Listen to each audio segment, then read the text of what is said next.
Magandang araw mga kaibigan. Pag-usapan natin ngayon ang mga birada o pahayag ni Atty. Claire Castro sa kanyang press conference kanina. Nako, strike again. Talagang palaban. Nakaka-entertaining pag sumagot itong si Atty. Claire Castro. Ito, nakapahayag na naman siya ng mga maanghang na salita laban kay dating Pangulong Rodrigo Roa Duterte. Okay, pakinggan natin itong balita ng ABS-CBN News, itong post tungkol sa pahayag ni Atty. Castro at magbigay ako ng reaction. Just get your reaction on the recent pronouncement of Vice President Sara Duterte that in an indignation rally in Cebu, she said na may karapatan ng mga Pilipino na magalit sa gobyerno, ma'am.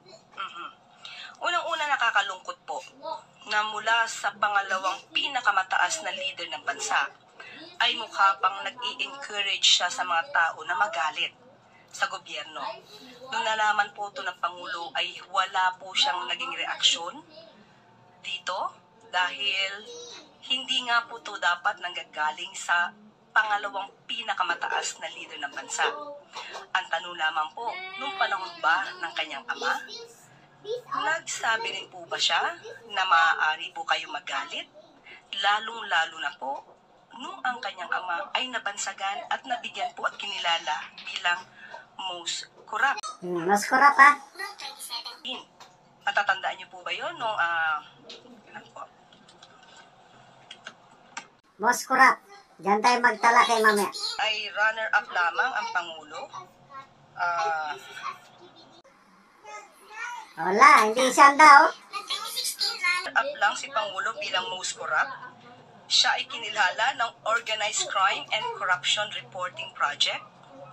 Pero noong 2017 ay nag-level up si dating Pangulong Duterte at siya na po yung naging awardee at kinilala ng People of the Year being the most corrupt.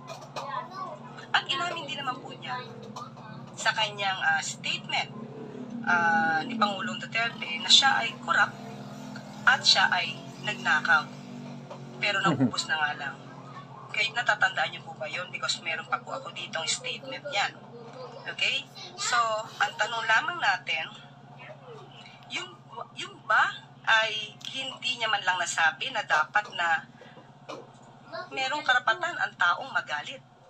And at the same time, wala po tayong nadinig sa Pangulo kahit ano pa ang naging di umanong anomalya ng DepEd sa pamumuno ni VP Sara. Lalo-lalo na nung nasayang ang pondo sa mga pagkaing na bulok lang na intended sana sa mga estudyante, lalong-lalo sa mga maralitang estudyante. So being the Vice President, siya bilang Vice President, mas maganda po sana kung siya ay mag-i-encourage sa mga tao na makipagtulungan lang instead of having this feeling of hatred against the government. Mas maganda po na sabay-sabay sana tayong umangat kaysa sa may mga ibang tao na gustong magpabagsak ng gobyerno. She's arguing that it's part of freedom of expression. Yes, wala po tayong masasabi kung kanyang ine-express ang kanyang damdamin. Pero bakit naman ngayon lang? Mas marami naman din pong nangyari nung panahon ng kanyang ama.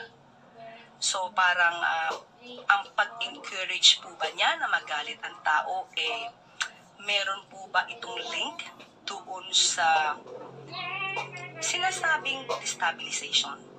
At pinapatungkulan palagi na ang taong bayan ay dapat nang kumilos laban sa gobyerno.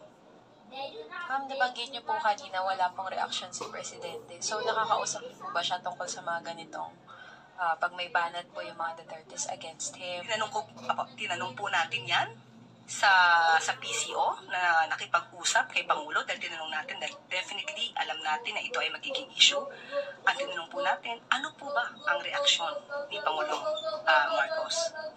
Kilala po natin ang Pangulo. Hindi siya agad-agad nagre-react sa mga ganito. Kaya hayaan na lang natin dahil siguro iniisip niya ang suggestion na ito ni VP Sara na i-entertain o maging okay lang na maging magalit sa gobyerno ay isang napakawalang kwentong suggestion. Thank you, ma'am. Okay.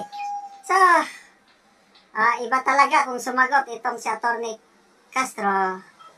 But be that as it may, wala tayong mga, ganyan siya, ganyan ang style niya. Kaya pag-usapan natin yung sinasabi niyang most corrupt si Pangulong Rodrigo Roa Duterte 2016, 2017. Hindi ko makuha yung grupo na sinasabi niya na nagbansag na most corrupt ang Pangulo. Depende na sa taong bayan. Ano ba? Well, hindi perpekto si Pangulong Duterte. Lahat may korupsyon. Kailan? Ikumpara mo sa korupsyon ngayon. May 7 ng kaso na isinampa sa administrasyon ito sa Supreme Court. At related lahat yan sa, yung 5 related sa korupsyon. PhilHealth, budget. Panahon ni Duterte, hindi man siya santo. Kailan ako, naranasan ko yung build niya. Yung aming farm sa bundok, sa Mindanao. Napakahirap magpunta doon sa farm dahil lubak-lubak ang kalsada. Pag upo ng isang Duterte, na simento lahat. Hindi ko yan makakalimutan.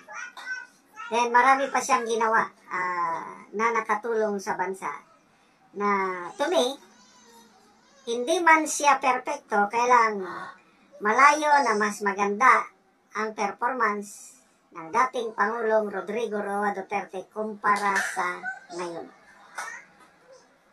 Kaliwat kanan ang mga reklamo ng taong bayan. Kaya nga, may karapatan ng taong bayan magalit. So, paano sila magalit? Doon na lang sa laugh emoji sa Facebook page ng Pangulo. Doon na lang nila inilalabas yung kanilang galit sa pangyayari sa gobyerno. Tapos, tinanggal pa nila yung total. Hindi mo na malaman kung ilan na yung number. Hindi katulad nun, aabot ng 700,000 hanggang 1 million. Natakot sila. Wala na, binago na nila yung format. Doon na. So, bahala na tayo, taong bayan. Ikumpara. Kung silang mas kurap. PRRD ba o itong administrasyon ito? Okay, mga kaibigan. Salamat sa inyong palaging panonood sa ating channel.